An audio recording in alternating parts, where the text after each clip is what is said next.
Muy buen día. El tema del día de hoy corresponde a nervios craneales, también como parte de un tema del sistema nervioso central.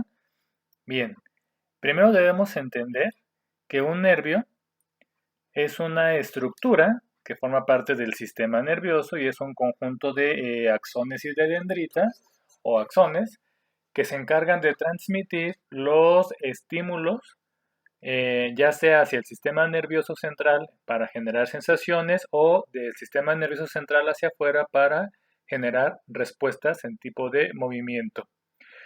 Los nervios craneales están organizados en pares, son 12 pares. 10 de ellos van a nacer o emerger del tronco encefálico, que fue un tema que ya vimos, y 2 de ellos van a ser originados a nivel del encéfalo, que son el nervio olfatorio y el nervio óptico. Estos dos nervios vamos a verlos en la clase o en el tema justamente de encéfalo. Bien, la finalidad de estos nervios es, como todo sistema nervioso, trabajar a base de sensaciones y movimientos. Y estos nervios tienen a su cargo, o su territorio de acción es justamente la cabeza y el cuello, para permitir que se lleven a cabo las diferentes acciones de exterocepción, propiocepción, interocepción, así como motricidad, ya sea somática o visceral. Los nervios craneales tienen un nombre.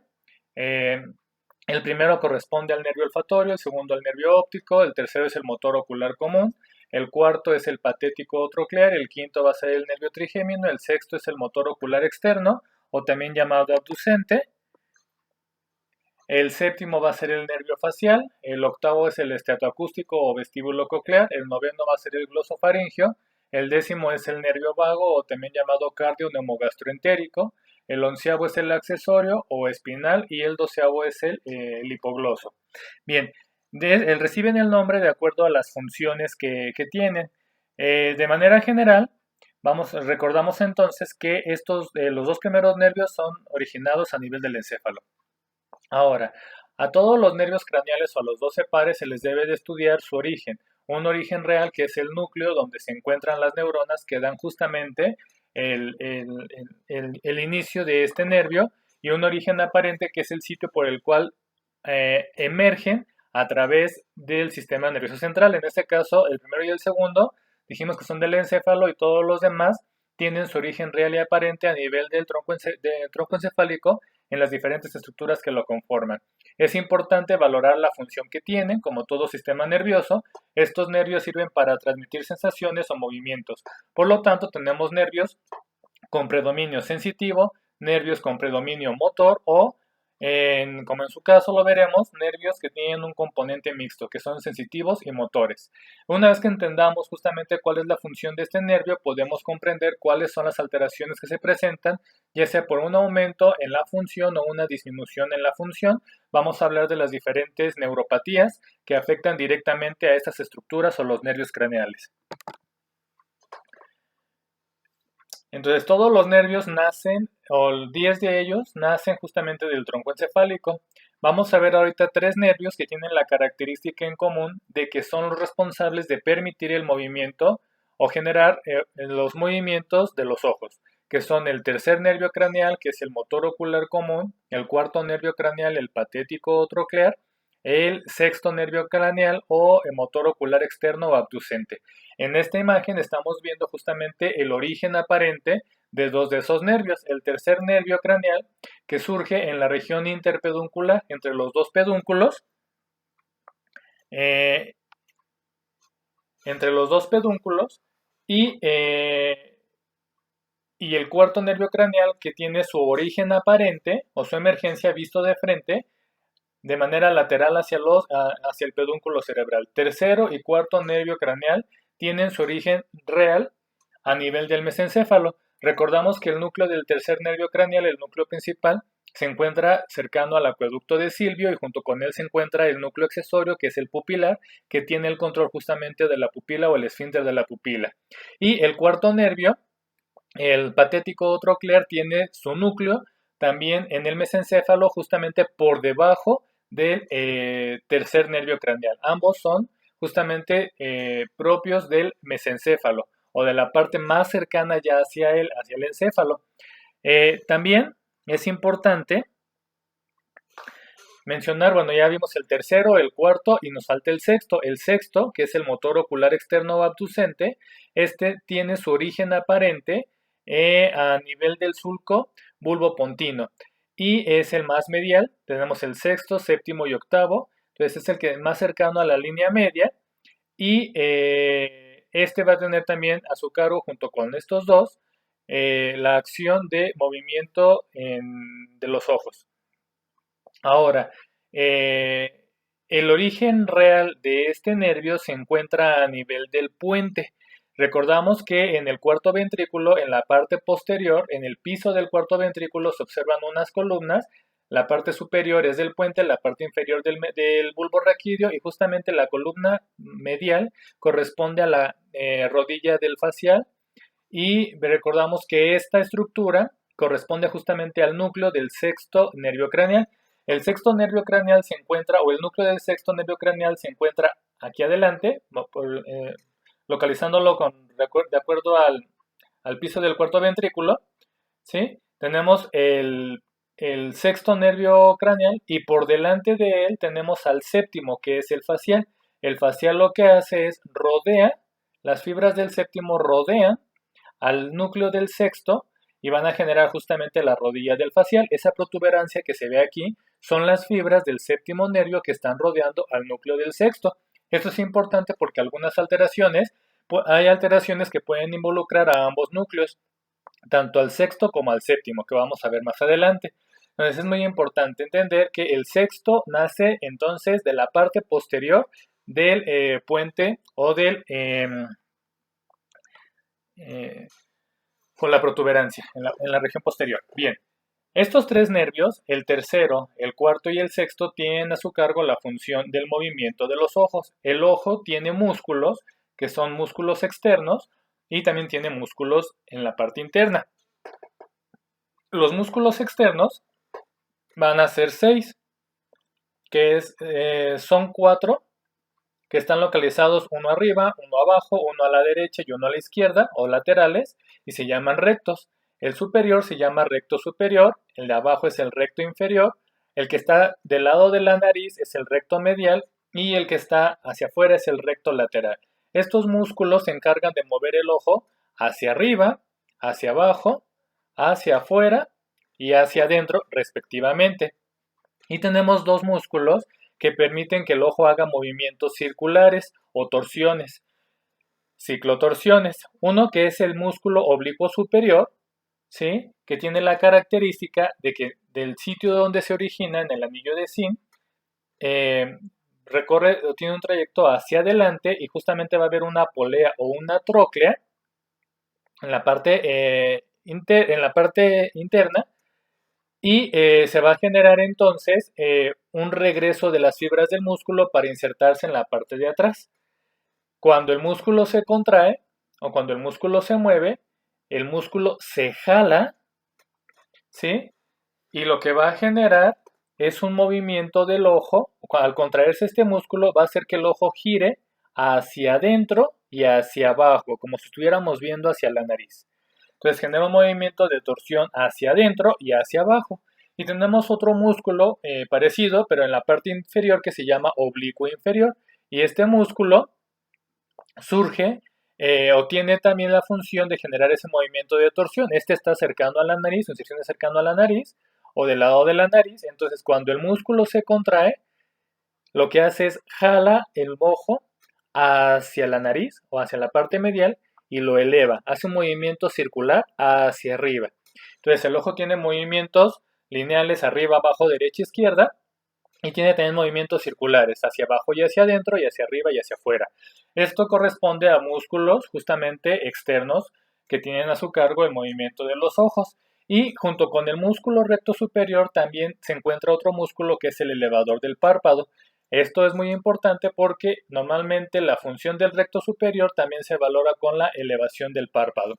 Entonces tenemos 6 músculos de manera externa, tenemos músculos también internos que corresponden justamente al iris, que es un músculo que tiene en el centro un esfínter, que es justamente la pupila, y entonces la pupila, al contraerse o dilatarse, al generar una miosis o una midriasis, también nos habla de una función muscular.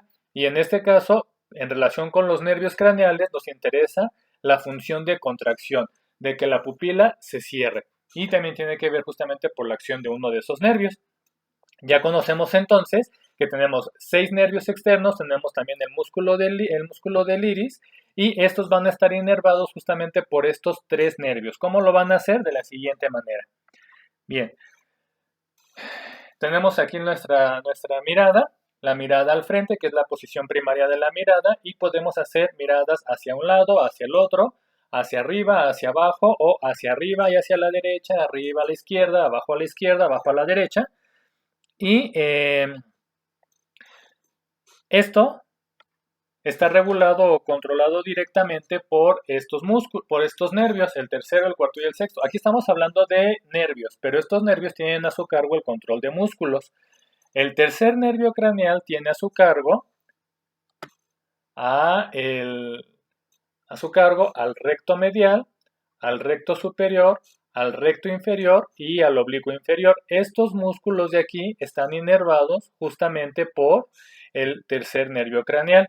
El cuarto nervio craneal inerva al oblicuo superior y el sexto nervio craneal inerva al recto lateral. Esto es importante saberlo porque si conocemos qué es lo que están inervando y qué función tienen también esos músculos, podemos comprender o entender qué es lo que va a pasar cuando estos nervios se van a ver afectados. Entonces, de estas posiciones de la mirada, vamos a ver que es una combinación justamente de la acción de estos nervios, tercero, cuarto y sexto. Vamos a verlo, ¿sí? Y aquí lo que estamos encontrando es justamente que en la posición primaria de la mirada hay una acción de los 3 músculos, de los 3 nervios. Cuando tenemos que generar una visión hacia lateral, ya sea hacia la derecha o hacia la izquierda, vamos a ver que el ojo que está mirando hacia la nariz está inervado o es una acción del tercer nervio craneal porque aquí está el recto medial, mientras que el ojo que ve hacia afuera tiene una acción del sexto nervio porque aquí está el recto lateral. Del mismo modo, cuando movemos o generamos un cambio en la mirada hacia el lado contrario, vamos a ver que ahora el ojo que está viendo nuevamente hacia la nariz o hacia adentro está inervado por el tercer nervio craneal y el músculo que mueve el ojo hacia afuera del otro lado está inervado por el sexto nervio craneal. Es decir, aquí hay una combinación de ambos nervios, tercero y sexto. Y la otra excepción tiene que ver con la mirada hacia abajo y hacia los lados, hacia la derecha o hacia la izquierda. En este caso, cuando vemos hacia abajo, el ojo que está viendo hacia la nariz y hacia abajo es por acción justamente del músculo oblicuo superior y es una acción del cuarto nervio craneal, mientras que el ojo que ve hacia abajo y hacia afuera es una acción del tercer nervio craneal porque es el recto inferior. Entonces, esto es una combinación de tercero y cuarto. Cuando hacemos el cambio de la mirada, ahora es el ojo que ve nuevamente hacia adentro y hacia abajo es por acción del cuarto y el que está viendo hacia abajo y hacia afuera es por acción del tercero.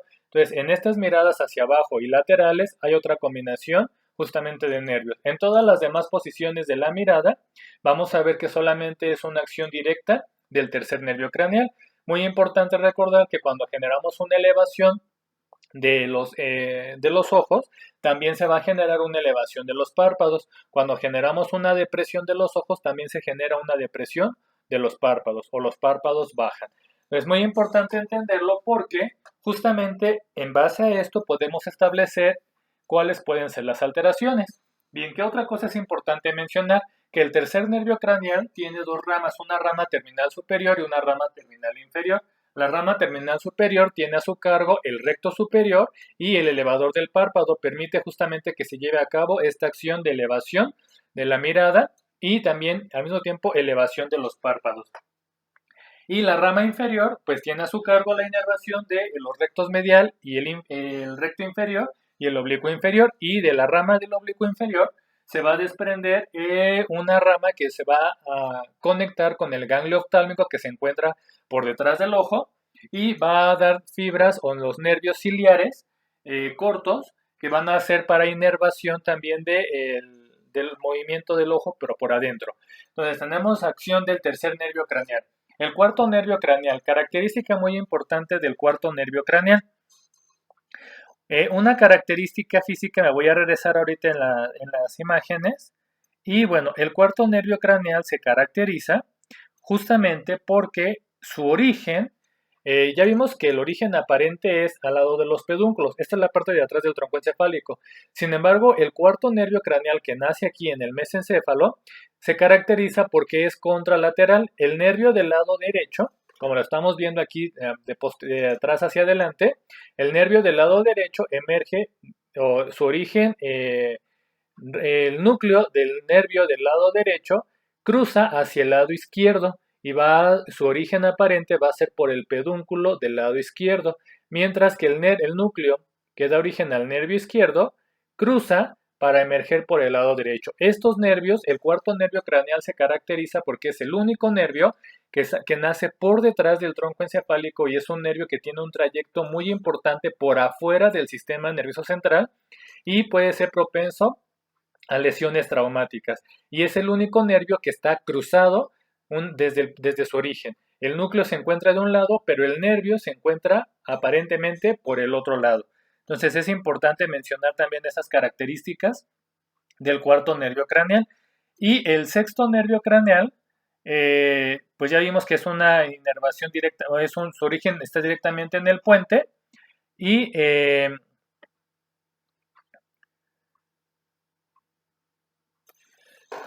cuando se llegan a afectar, van a generar entonces alteraciones del movimiento de los ojos. Muy importante en el caso también del tercero es que tiene a su cargo el control de la pupila por el núcleo pupilar accesorio o de Edinger-Westphal, y este nervio tiene justamente el control para generar una contracción o un cierre de la pupila. Cuando se llegan a afectar, vamos a tener diferentes neuropatías que tienen que ver sobre todo con movimiento. Cuando el movimiento cuando existe movimiento, pero este no se puede completar totalmente, hablamos de una paresia. Es una disminución parcial del movimiento, pero cuando se llega a ver comprometido todo el movimiento, hablamos de una parálisis. Entonces podemos tener una paresia o una parálisis del tercero, del cuarto y del sexto nervio craneal. Esto se debe por una lesión directamente en el trayecto del nervio, por la misma estructura en el nervio, o puede ser por una lesión en los núcleos. Y el reflejo de esta lesión se va a ver manifestado en los músculos que inervan, por lo tanto, el músculo que está inervado no va a poder trabajar porque ese nervio no está generando un estímulo de manera correcta. En este caso, vamos a hablar, por ejemplo, de la alteración del tercer nervio craneal. En este caso, como tiene a su cargo la inervación de la pupila, es importante saber si una parálisis o una paresia del tercer nervio craneal involucra o no la pupila.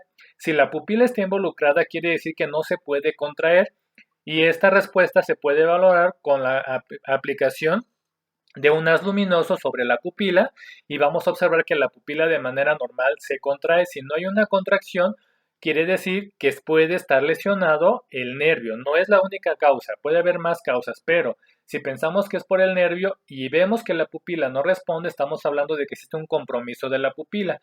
Cuando hay afectación de la pupila, se va a generar, o es muy importante pensar que el daño puede encontrarse directamente en el mesencéfalo. Entonces, cuando llega una persona que tiene problemas para mover el ojo afectado hacia adentro, hacia abajo o hacia arriba, estamos hablando de que puede ser una lesión del tercer nervio craneal. Y también otra característica importante es que el párpado no puede subir, por lo tanto, el nervio que esté afectado va a condicionar que el párpado se encuentre caído. Esto es una ptosis palpebral. Entonces, si tenemos una ptosis palpebral y el ojo no se puede mover hacia adentro, ¿sí? Vamos a ponerlo aquí en la posición primaria de la mirada. Si yo tuviera en el ojo del lado derecho, tuviera el párpado caído, el ojo estuviera cerrado, pensaría que hay algo del elevador del párpado tercero. Si al levantar el párpado yo veo que el ojo está desviado hacia afuera, entonces quiere decir que el músculo que mueve el ojo hacia afuera está ganándole al que mueve el ojo hacia adentro. Por lo tanto, el que está paralizado es el de adentro, que es el recto medial, que está inervado por el tercero. Y aquí me va a generar entonces una desviación del ojo afectado hacia afuera, ¿sí? El ojo se va a desviar siempre hacia el lado sano. Entonces, si yo tengo el párpado caído y el ojo desviado hacia afuera, tengo que pensar que es el tercero. Si yo coloco un haz luminoso y veo que la pupila no se contrae, estoy pensando que hay involucro de la pupila y tengo que pensar que la lesión puede ser directamente en sistema nervioso central. Eh, Ahora, en el caso del sexto, el igual va a pasar lo mismo, pero al contrario, y entonces, el igual en la mirada, posición primaria de la mirada, ojos al frente, vamos a ver que si está paralizado o inflamado el sexto nervio, vamos a ver que el músculo que mueve el ojo hacia afuera no puede hacerlo y por lo tanto el que mueve el ojo hacia adentro está sano y el ojo se va a girar hacia adentro. El ojo se va a encontrar desviado hacia adentro, pero el párpado se encuentra normal porque el sexto solamente inerva al recto lateral. Entonces encontramos el ojo desviado hacia adentro. Las afecciones del tercero y del sexto, como son movimientos hacia los lados, van a generar problemas de visión doble que se llama diplopia de manera horizontal, es decir, la persona va a referir que ve una imagen al lado de la otra. Ahora, en el caso del cuarto nervio craneal, como este tiene un movimiento del ojo hacia abajo, lo que vamos a encontrar es que en la posición primaria de la mirada, el ojo no puede bajar. Un ojo sí baja y el otro ojo no baja. Por lo tanto, lo que se va a generar es una visión doble, pero de manera vertical. Es una diplopia o una visión doble vertical.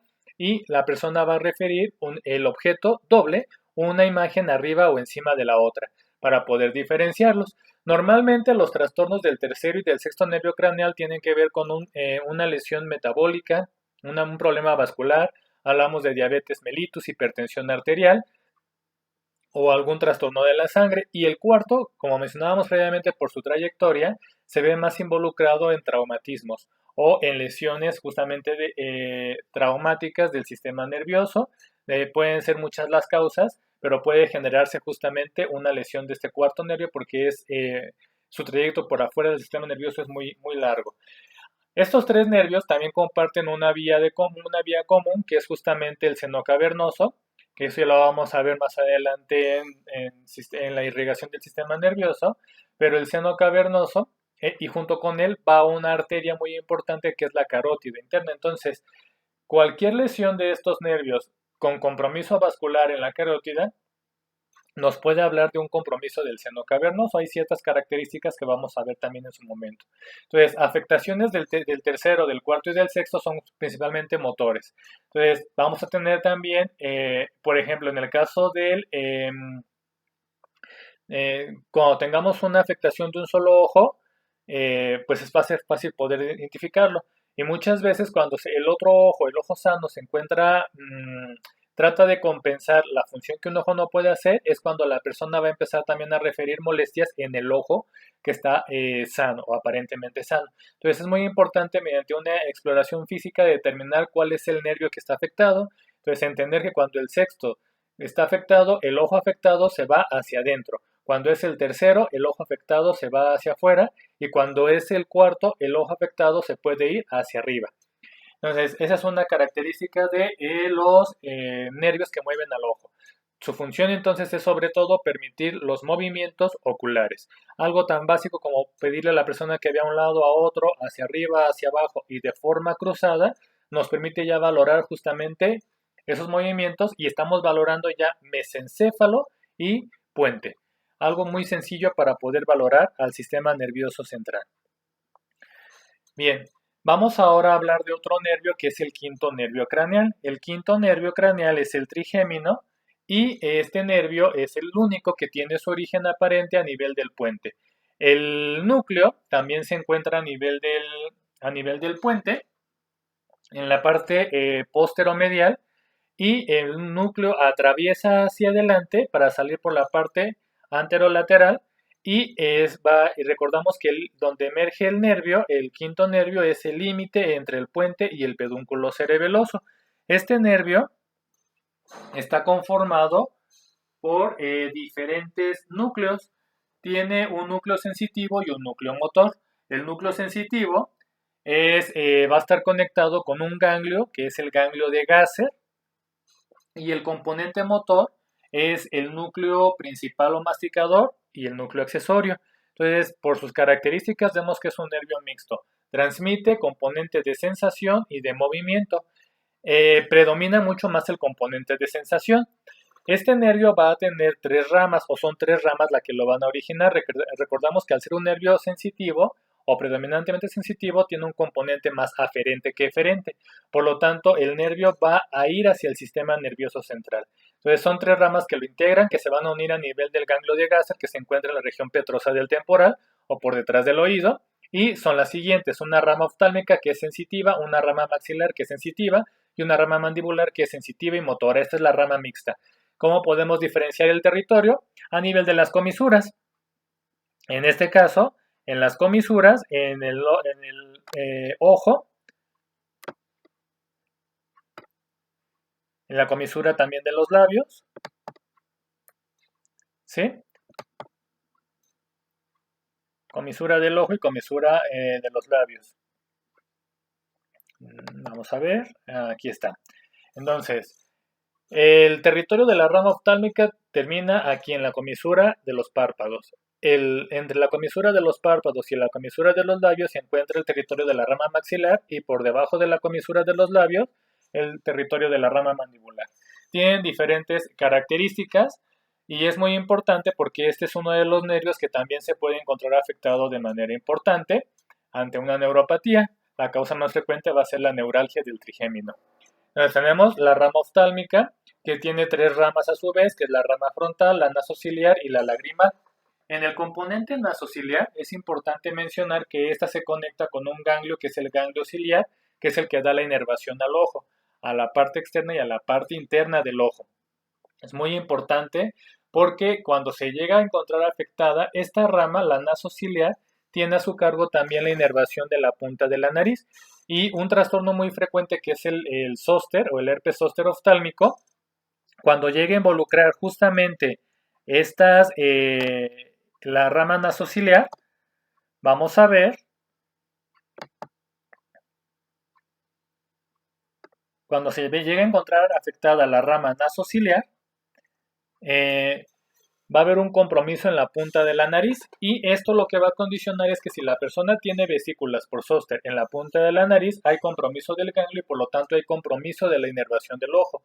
Este nervio tiene a su cargo la inervación de la córnea, que es muy importante para darle la sensibilidad al ojo ante un cuerpo extraño, una basura, una pestaña, qué sé yo, y el ojo puede empezar a lagrimear para defenderse. Si hay una afectación en la punta de la nariz, el ojo va a quedar con sensibilidad disminuida, una hipoestesia o una anestesia que va a alterar la producción de la lágrima y el ojo se va a empezar a ver afectado por una falta de lubricación. Entonces es muy importante ante un zóster oftálmico descartar que no haya un compromiso en la punta de la nariz. Ahora, en el caso de el componente maxilar, que también es sensitivo, también está conectado con un ganglio que es el ganglio pterigopalatino, y este ganglio tiene a su cargo también la inervación del paladar. Hablamos de la cavidad oral.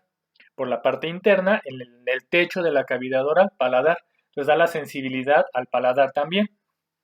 Y su rama terminal corresponde al nervio infraorbitario, que va a dar justamente la inervación a esta porción por debajo del ojo. Tiene a su cargo, junto con la rama oftálmica, parte de la secreción lagrimal.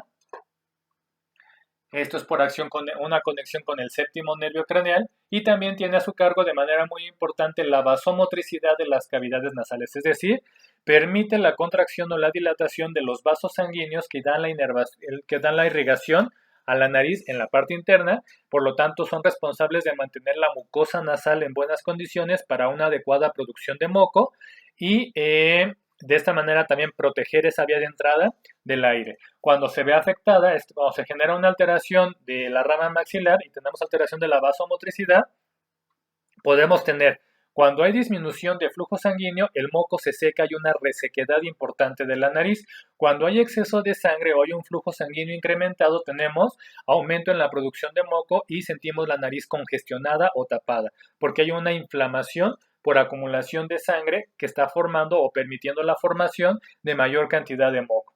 Entonces, la rama maxilar tiene a su cargo justamente la zona de las mejillas y parte de la nariz.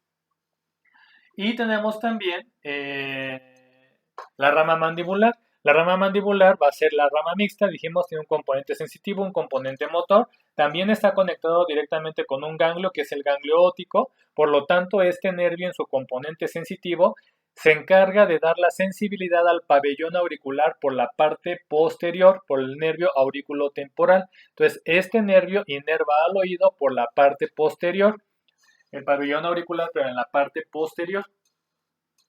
También tiene a su cargo la acción sobre la parótida, permite parte de la secreción.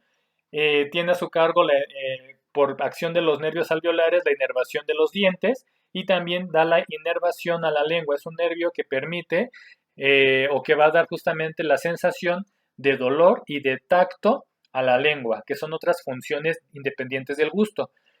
Y en el componente motor tiene a su cargo justamente la masticación por inervación de los músculos elevadores y depresores de la mandíbula. De manera general decimos que las funciones del nervio se pueden dividir en tres, que es un componente motor o una función motora, una función secretoria, que es una variante del componente motor, y una función sensitiva. El componente motor, ya lo dijimos, tiene que ver con la masticación.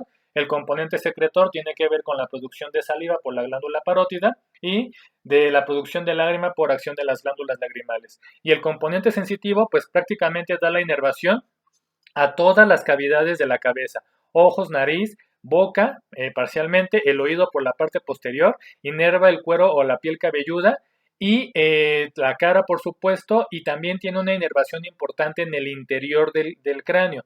Da la inervación a las meninges, especialmente a la dura madre, y por lo tanto transmite el dolor que se genera a nivel de las meninges, que puede ser traducido como una cefalea.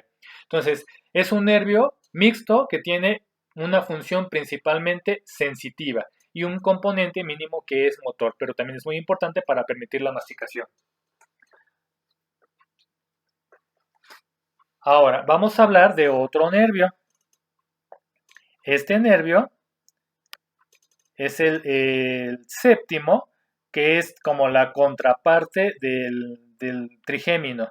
Y esto es porque es un nervio también que tiene un componente mixto, sensitivo y motor, pero aquí va a predominar mucho más el componente motor. Este nervio, el nervio facial, va a tener también su origen real en el puente, como lo dijimos. El núcleo se encuentra por delante del núcleo del sexto nervio craneal. Dijimos previamente que da la vuelta y que va a generar una rodilla o una protuberancia que se puede notar en el piso del cuarto ventrículo.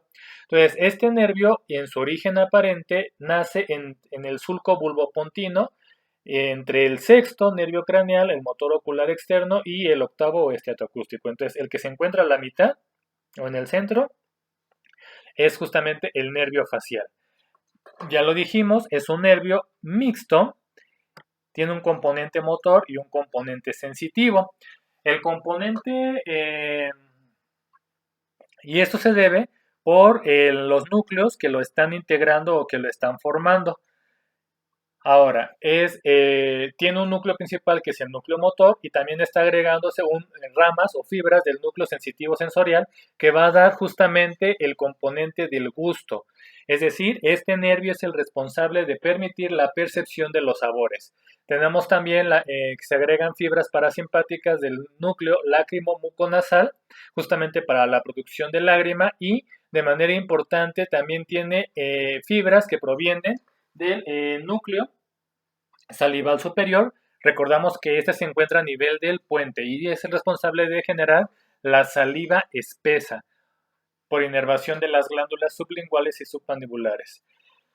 Entonces son varios núcleos que integran justamente este nervio, por lo tanto es un nervio mixto.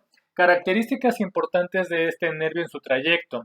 Este nervio va a estar generando anastomosis o comunicación con diferentes estructuras.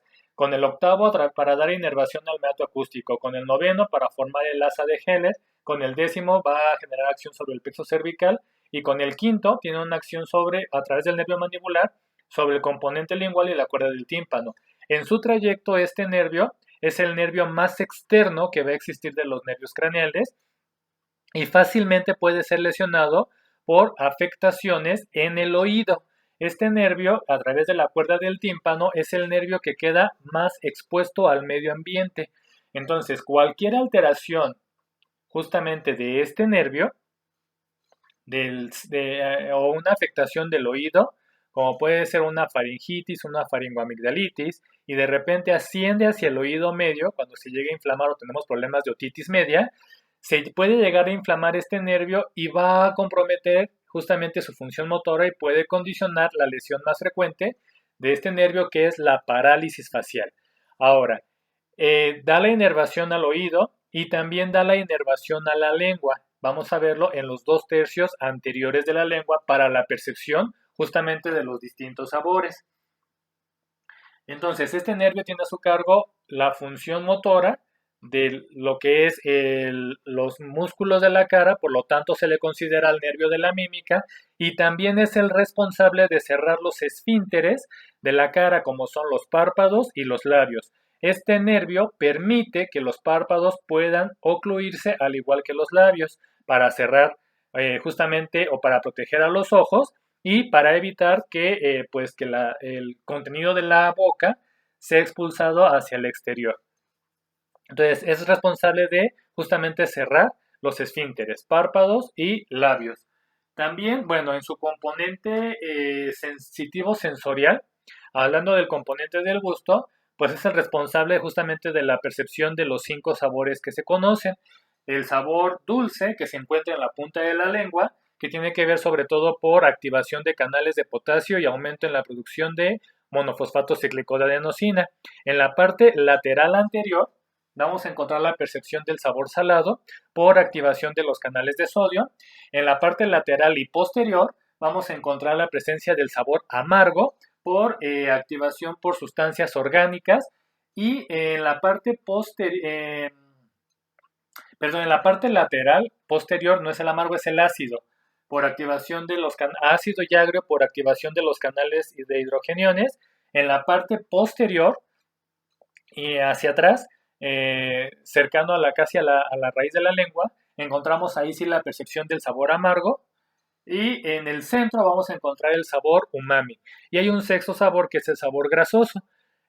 Y estos sabores o estos estímulos sensoriales son justamente por una acción del séptimo nervio.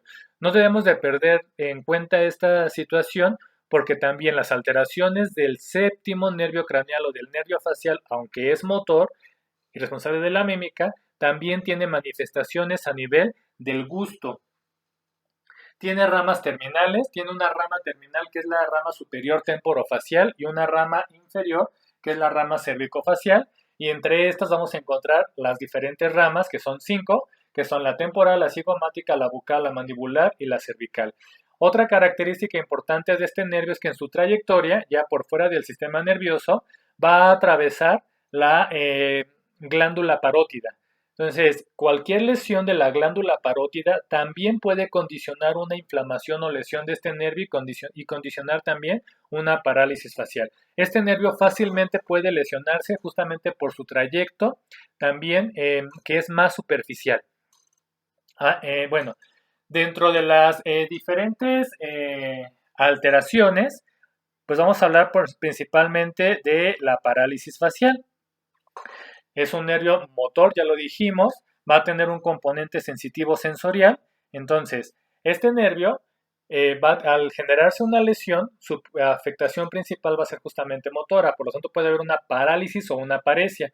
Puede haber también una afectación sensitivo-sensorial, puede haber afectación del meato acústico externo, se va a generar alteración de la sensibilidad. Este nervio es responsable de dar la sensibilidad a la parte anterior del oído junto con el conducto auditivo externo. El quinto nervio lo inerva al oído por la parte posterior y el séptimo lo inerva por la parte anterior. Cuando se genera un estímulo en la parte anterior de la oreja, estamos activando el séptimo nervio craneal. Cuando se genera un estímulo en la parte posterior de la oreja, estamos hablando de una acción del quinto nervio craneal. También este nervio puede verse afectado por el zóster óptico, y en este caso es por justamente el componente sensitivo y va a afectar lo que es genera un síndrome que es el síndrome de Ramsay-Hunt, que es justamente afectación de la concha auricular y se puede extender las vesículas hacia el interior del conducto auditivo y llegar hacia la parte externa del tímpano. Y también, bueno, tiene afectación o tiene un componente sensitivo sensorial sobre los 2/3 anteriores de la lengua, y una acción secretoria, que es una variante del componente motor, donde se genera una estimulación de las glándulas lagrimales para el aumento de la producción justamente de lágrima. Ahora, ¿qué va a pasar cuando se llega a afectar este nervio? Pues tenemos principalmente la parálisis facial o la paresia facial.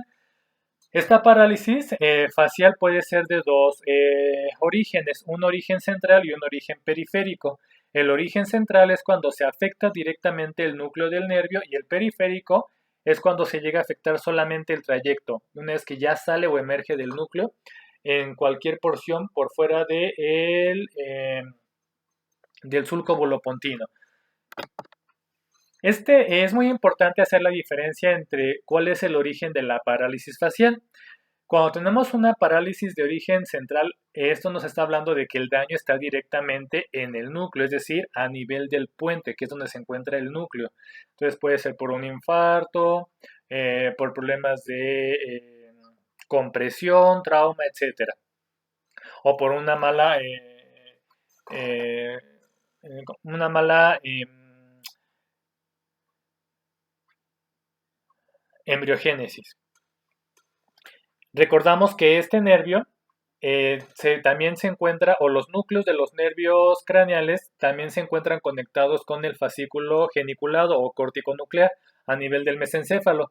Y el séptimo nervio craneal es de los nervios que tiene una conexión hacia ambos eh, fascículos geniculados. Por lo tanto, cuando el origen es central, como este nervio tiene también fibras de la contraparte del fascículo geniculado, difícilmente se va a ver un compromiso general de la cara. Cuando es una afectación central, solamente se afecta la comisura labial, es decir, solamente se afecta el tercio inferior de la cara. La boca se va a desviar, como la gente lo menciona, hay una desviación de la cara y la boca se va a desviar hacia el lado sano, porque, porque el lado afectado, al generarse una lesión de este nervio, los músculos inervados pierden fuerza y por lo tanto el lado sano empieza a tirar o a traccionar la cara hacia justamente el lado sano. Cuando es una afectación periférica, ya va a hacer una afectación directamente del nervio. Aquí ya no hay una acción de los fascículos geniculados, ya se cruzaron los dos fascículos geniculados, por lo tanto hay una afectación de toda la hemicara, del lado derecho o del lado izquierdo, y de igual manera la desviación de la comisura labial y el ojo que no cierra o el ojo que se queda ligeramente abierto es el lado afectado. Y dentro de esto, cuando hay una afectación periférica, es muy importante valorar el fenómeno de Bell. También se llama parálisis facial periférica o de Bell. El fenómeno de Bell es una respuesta normal de los ojos. Cuando nosotros ocluimos los párpados o cerramos los ojos, los ojos se van a elevar, hacen una rotación hacia arriba y hacia afuera. Entonces, esto protege la córnea justamente para trastornos de desecación. Cuando la persona tiene parálisis facial y si el ojo no puede ocluirse de manera correcta y le pedimos que cierre o que intente ocluir el párpado, lo que observamos justamente es eso, que el ojo se eleva y se va hacia afuera. Y esto nos habla de que la función ocular está intacta. El problema solamente es el párpado, que está inervado por el séptimo nervio craneal o el nervio facial. Los dos tienen, por supuesto, que consecuencias. Si es una afectación central, es de mucho cuidado porque nos habla de una lesión directamente del sistema nervioso central.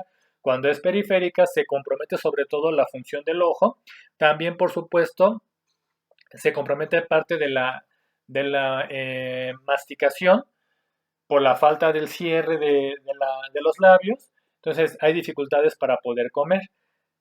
También es importante mencionar que en el caso de que la parálisis facial sea periférica y el párpado no logra ocluirse, esa pequeña apertura que queda o ese pequeño espacio que queda entre los párpados, el superior y el inferior, se llama lagoftalmos. El ojo se va a empezar a resecar por las condiciones ambientales y va a empezar a lagrimear de manera más constante. Eso es una epífora. Y si hay una afectación del párpado inferior, lo que observamos es que el párpado inferior se presenta con una ligera eversión, es decir, la parte interna se va a voltear y va a quedar más expuesta. y eso va a condicionar mayor resequedad. Puede generar un ectropión. Una vez que se resuelva la parálisis facial, se va a empezar a corregir todo lo demás. Es muy importante la rehabilitación en ese sentido. Y muy importante también valorar que cuando en el caso de la parálisis facial de mucho tiempo, el lado afectado se puede recuperar, pero el otro lado, el lado que está sano, como tiene más fuerza, o tenía más fuerza que el lado que se afectó, va a empezar a traccionar mucho más la cara hacia el lado sano, o que no se afectó inicialmente, y entonces se puede generar también un espasmo facial por una parálisis. Por un lado, el lado afectado, supongamos que es el lado izquierdo, hay una parálisis facial del lado izquierdo, por lo tanto la desviación de la boca se va a hacer hacia la derecha y conforme se vaya recuperando la parálisis facial del lado izquierdo, lo que vamos a encontrar también es que el lado derecho, que es el lado sano, se va a encontrar más contracturado y puede simular que todavía está presente la parálisis facial. Entonces, cuando tengan una parálisis facial, de un lado tienen que descartar que no haya un espasmo del lado contrario o del lado sano. También se puede encontrar una afectación, por supuesto, bilateral, donde la persona se queda prácticamente sin expresión. Y en ocasiones, cuando es por un componente embriológico, vimos o mencionábamos previamente que el sexto y que el séptimo nervio craneal tienen núcleos muy cercanos entre sí. Entonces puede haber una lesión del sexto, donde el ojo no se puede mover hacia afuera, y aparte una parálisis facial del mismo lado del ojo que está paralizado. Entonces aquí ya existe una combinación de afectaciones de núcleos o de nervios y se van a generar diferentes síndromes. Vamos a hablar ahora del octavo nervio craneal, que es el esteatoacústico o vestíbulo coclear. Este también es un nervio sensitivo sensorial. Este nervio se origina a nivel del oído interno. Tiene un núcleo vestibular y un núcleo coclear. El núcleo vestibular va a estar en conexión con el ganglio de Scarpa y el nervio coclear va a estar en contacto con el ganglio de Corti. Esto tiene que ver sobre todo con una función del oído interno. Tiene que ver con el vestículo, el sáculo, el utrículo, los conductos semicirculares que permiten justamente la condición normal del equilibrio, y con la cóclea o con el caracol, que es el responsable de la audición. Por lo tanto, entendemos cuáles pueden ser las funciones de este nervio. Perdón, antes de pasar al octavo nervio craneal, otra característica importante del séptimo, si no se me olvida, es justamente que al haber una afectación del nervio y se generan trastornos de sensibilidad en los sabores, es muy importante valorar también justamente el componente de la lengua. Cualquier paciente que tenga parálisis facial tiene que ser valorado en la percepción de los sabores, porque a veces una manifestación justamente de la parálisis tiene que ver primero con la alteración de los sabores. Es muy importante que todo paciente que tenga parálisis facial, para valorar su recuperación, tenga que ser valorado también el componente del gusto. Es muy importante no dejarlo pasar porque a veces sí se nos llega a olvidar, como se me estaba pasando a mí ahorita. Bien, ahora sí vamos a hablar entonces del octavo. Entonces es un nervio sensitivo sensorial, es componente vestibular, coclear. El vestibular tiene que ver con conductos semicirculares, son 3 conductos semicirculares, un conducto anterior, uno posterior y uno lateral. El anterior y el posterior son verticales y el lateral tiene una horizontalización con una elevación de 30 grados. Esto permite que el cuerpo pueda detectar las diferentes posiciones por las características propias del oído interno, que recordamos que es una estructura que está formada por hueso y por un componente membranoso que está embebido en un líquido o agua, al igual y que es importante, tiene unas arenillas que detectan o que estimulan las vellosidades de esta zona para indicarle al cuerpo hacia dónde está la posición, ya sea de la cabeza o del cuerpo. Entonces tiene una función muy importante en el componente del equilibrio. Este está conectado, como vimos en la clase de cerebelo, al arquicerebelo, y también tiene una acción sobre el componente vestibular o el núcleo vestibular en el tronco encefálico, y también por supuesto que participa en el componente de la propiocepción de tipo inconsciente. Recordamos que hay un haz o un fascículo que es justamente el haz o fascículo vestíbulo espinal. Entonces es muy importante la participación del oído interno en esta porción para el control del equilibrio. Y también de manera importante, pues la cóclea, que tiene una función directamente en la audición, por lo tanto la función principal es justamente la audición. Este nervio es un nervio que yo diría que utiliza solamente al tronco encefálico como una vía de paso. Del oído pasa hacia el sulco volopontino en la parte más externa, lateral al séptimo, que es el facial, y de aquí alcanza lo que es el núcleo vestibular y pasa hacia el arquicerebelo para, repito, el control del equilibrio. Afectaciones de este nervio pues tienen que ver sobre todo con cuestiones del equilibrio y de la audición. La manifestación más frecuente de alteración del equilibrio es el vértigo. Es de origen periférico y puede ser por una afectación del oído interno, que el nervio no esté transmitiendo de manera correcta los estímulos o que una afectación directamente del oído interno de esta porción esté generando una mala transmisión de la información. Y en el caso de la audición podemos tener trastornos de hipoacusia o disminución de la audición, sordera o un exceso en la audición, una hiperacusia. Entonces, y también en ocasiones la alteración del nervio vestibular puede participar de manera importante en la alineación de los ojos. Entonces, cuando tenemos un problema también de equilibrio o componente vestibular, y recordamos que a nivel del mesencéfalo, en los tubérculos cuadrigéminos o en los colículos, hay una conexión entre oídos y ojos. Por lo tanto, se puede generar también alteración en el movimiento de los ojos y lo que puede referir la persona es un movimiento en los ojos, como si los ojos estuvieran bailando. Puede ser de manera lateral, puede ser de manera vertical, puede ser de manera circular o puede ser de manera desorganizada. Eso se conoce como nistagmus y puede ser por un componente a nivel del ojo, puede ser por un problema en el oído, puede ser una alteración en la integración de los estímulos en el tronco encefálico o ya en niveles más superiores como la corteza cerebral. Entonces, afectaciones como el vértigo y el nistagmus, alteraciones del componente vestibular y alteraciones de la audición cuando hay un daño o una afectación del componente coclear. Seguimos ahora con el noveno nervio craneal, que es el glosofaringio. Este nervio, el noveno, el décimo y el onceavo, van a nacer a nivel en la parte lateral del bulbo raquídeo de la médula oblonga. Esta estructura que es la oliva vulvar. Entonces, estos núcleos se caracterizan porque los tres tienen un origen aparente retroolivar, por detrás de la oliva. ¿Sí? Y el nervio número 12, que vamos a ver más adelante, nace por delante, es un componente preolivar. Entonces, noveno nervio es el glosofaringio y este nervio está formado por diferentes núcleos, que es el núcleo sensitivo sensorial, un núcleo motor y un núcleo vegetativo. Este nervio tiene el componente sensitivo sensorial, tiene participación en el gusto. El componente motor está dado por el núcleo ambiguo, que también recordamos que es un núcleo que está en el tronco encefálico y da acción sobre órganos y vísceras.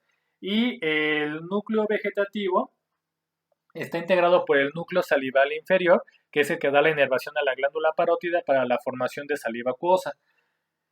El origen aparente, dijimos que es un nervio retroolivar, tiene diferentes funciones, el componente motor, muy importante, participación en la deglución, junto con acciones del séptimo, que es el facial, y el décimo, que es el nervio vago. Esto es muy importante porque la deglución es un mecanismo bastante elaborado que permite la adecuada dirección, ya sea del aire o del bolo alimenticio, hacia la zona correspondiente. Es una participación directa entre paladar, el paladar blando y una membrana, un cartílago que cubre el orificio de la tráquea, el orificio superior, que es la epiglotis, justamente que cubre la glotis, que es la vía de entrada del aire. Y entonces cuando se lleva a cabo la deglución, debemos entender que el paladar blando se eleva para tapar la cavidad nasal y que el alimento no se regrese a la nariz, y la epiglotis debe de ocluir a la glotis para que el alimento no se vaya hacia la tráquea. Se eleva el esófago para que el bolo alimenticio pueda pasar directamente hacia el esófago, que es empujado por la lengua. Entonces es un componente de varios músculos o de varias estructuras para permitir el paso correcto del alimento y del aire. En la parte sensitiva, tiene a su cargo la inervación del oído medio y de la trompa de Eustaquio, que es la trompa que comunica, o la tuba auditiva, que es la que comunica al oído medio con la garganta o con la faringe. Da la inervación a las tonsilas o a las amígdalas y también la inervación a la faringe y a la lengua. en la parte posterior o en el tercio posterior, aquella parte que no está inervada por el facial. Entonces, tiene también un componente sensorial para el tercio posterior de la lengua, como lo mencionábamos, y una acción vegetativa sobre las glándulas parótidas por el núcleo vegetativo. Cuando se llega a lesionar este nervio, podemos también tener una neuralgia del glosofaringeo que se va a manifestar por dolor en oído medio, dolor en la faringe, dolor en la lengua. Y el componente motor, por supuesto que se puede presentar, podemos tener una parálisis o una paresia del glosofaringeo, donde se va a ver comprometida la deglución. La persona va a tener dificultad para poder alimentarse. Entonces, no es tan frecuente, pero se puede llegar a presentar. Es un nervio también de componente mixto. Vamos a hablar ahora de otro nervio, que es el nervio vago, que es el 10º nervio craneal, que también nace en la parte lateral entre el 9º y el 11º. Este nervio también está conformado por dos núcleos, un núcleo motor y un núcleo sensitivo, que es el núcleo solitario. También recordamos que estos núcleos se encuentran a nivel del bulbo raquídeo, que también es su origen real, el bulbo raquídeo.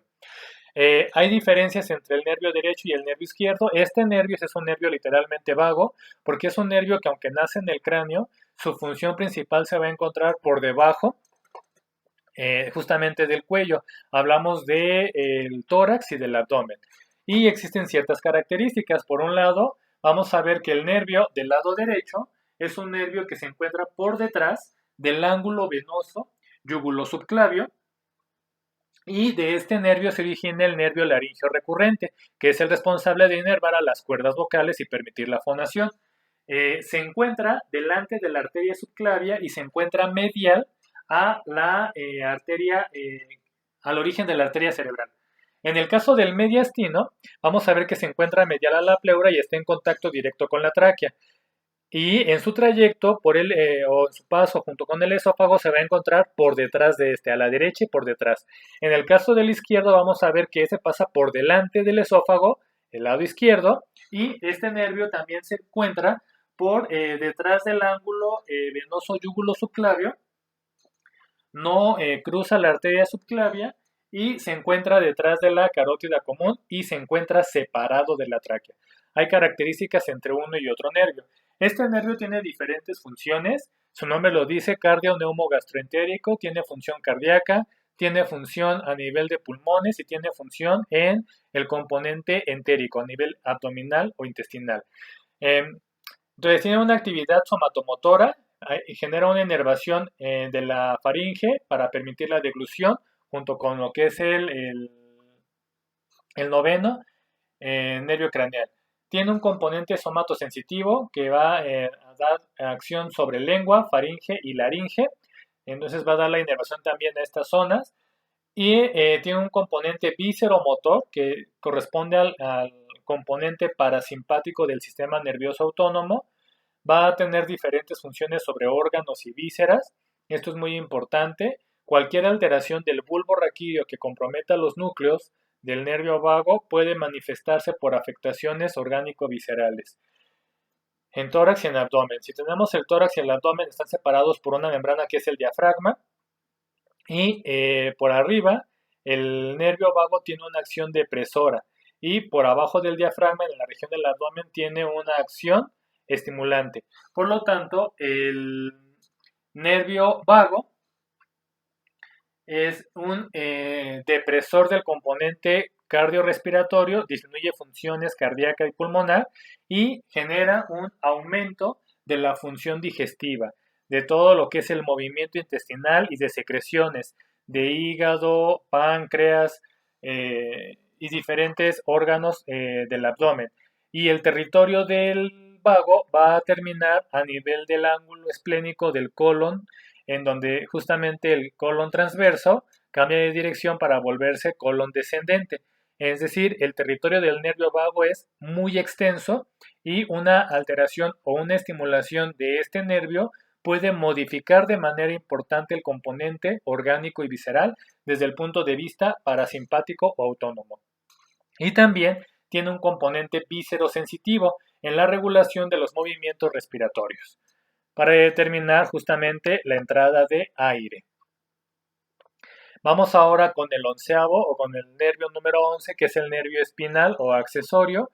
Este nervio se caracteriza porque ya se encuentra más cercano a la médula espinal y este nervio ya es la transición entre los nervios craneales y los nervios espinales.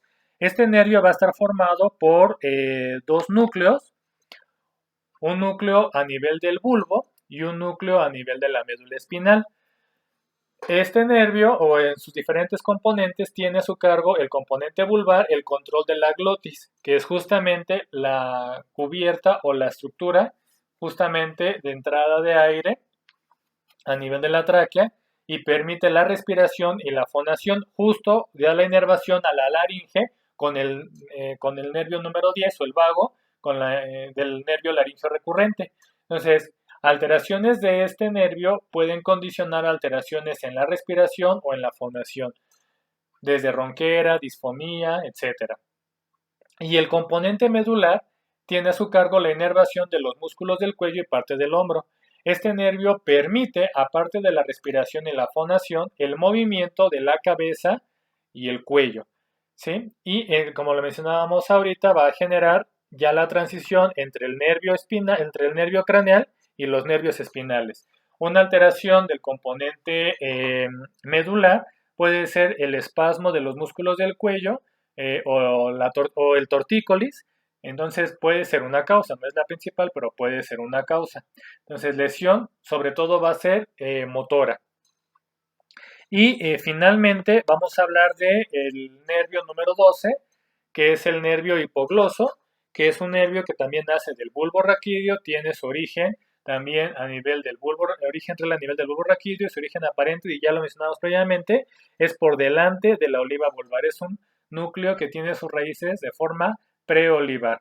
Este nervio tiene ramas terminales, una rama terminal que va para los músculos intrínsecos y para los músculos extrínsecos. Recordamos que la lengua es un conjunto de músculos. La función de los nervios intrínsecos es modificar la forma y el tamaño de la lengua durante el habla y durante la deglución.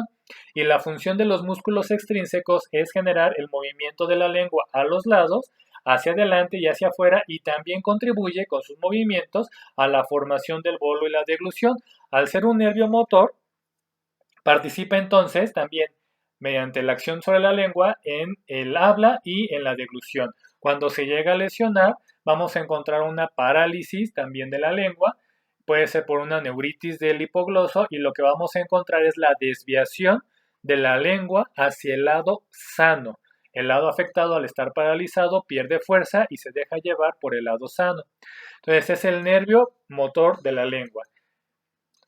Estos son 10 de los 12 pares de nervios craneales. Falta hablar todavía sobre el primero, que es el olfatorio, y el segundo, que es el óptico, pero eso ya son motivos, repito, de clase de encéfalo o del tema de encéfalo. Y bueno, ya aquí vamos a encontrar prácticamente el resumen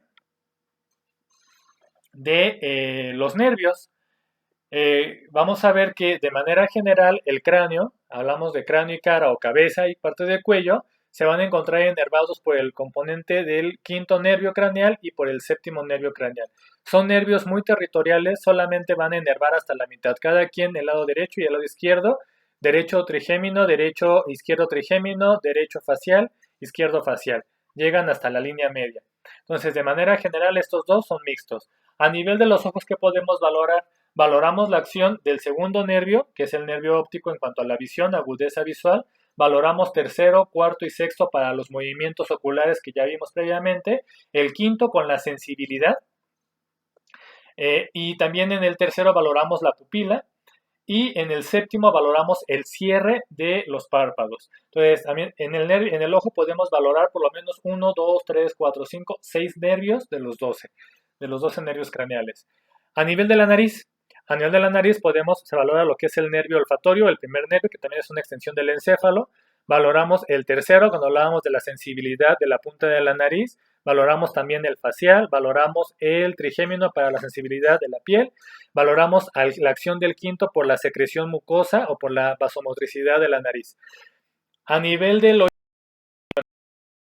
la parte posterior del oído tiene inervación por el quinto nervio craneal, la parte anterior por el séptimo, incluyendo hasta el conducto auditivo externo, y la porción anterior o externa del tímpano. El noveno, que es para el oído medio, donde están los huesecillos del oído, el martillo, el yunque y el estribo. Del oído medio hay una tuba o hay un conducto que conecta con la garganta, que también está inervado justamente por el noveno, la parte posterior de la boca. Y el octavo nervio craneal para valorar la función coclear y vestibular, el equilibrio y la audición. A nivel de la boca, por la parte externa estamos valorando la función de los músculos que ocluyen, que es el facial. Valoramos el quinto nervio para músculos elevadores y depresores de la mandíbula. Valoramos acción del quinto nervio por la sensibilidad en la parte externa, pero también valoramos el paladar por la parte interna. Entonces, son varios músculos que intervienen también sobre la cavidad oral. Y dentro de la propia lengua, que está en la cavidad oral, valoramos la acción del séptimo nervio para la sensibilidad. Valoramos al quinto nervio, pero el séptimo es para la sensibilidad y el gusto. El quinto nervio para la sensibilidad de propiocepción y de tacto en la lengua. El noveno para también la sensibilidad en la parte posterior, junto con el vago, el décimo, el movimiento que está dado por el nervio hipogloso. Entonces, son por lo menos 5 o 6 nervios también a nivel de la lengua. Y en la laringe, que es la extensión de la cavidad oral, pues tenemos acción del noveno y del décimo. Entonces, de manera general, encontramos que los nervios craneales son muy importantes porque determinan funciones necesarias para la supervivencia al regular, por lo menos, estos órganos de los sentidos: vista, olfato, oído, gusto y por supuesto también aquí está involucrada la deglución y la respiración. Sin aire y sin alimento no podemos vivir. Creo que eso es todo. Ha sido una clase un poquito extensa. Espero que, como siempre, les sea de utilidad y nos vemos en la siguiente ocasión. Gracias.